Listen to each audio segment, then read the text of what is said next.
Hi అండి అందరికీ good morning to all. ఈరోజు మినీ వ్లాగ్లో ధనుర్మాసం డే 13 ముగ్గు వేసుకుందాం.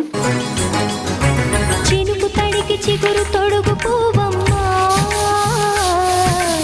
ఎవరి కనుల చిలిపి కలవు నువ్వమ్మా,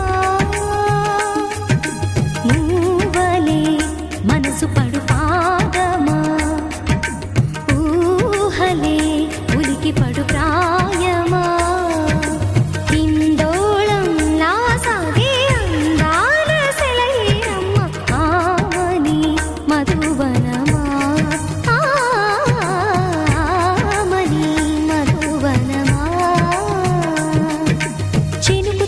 చిగురు తొడుగు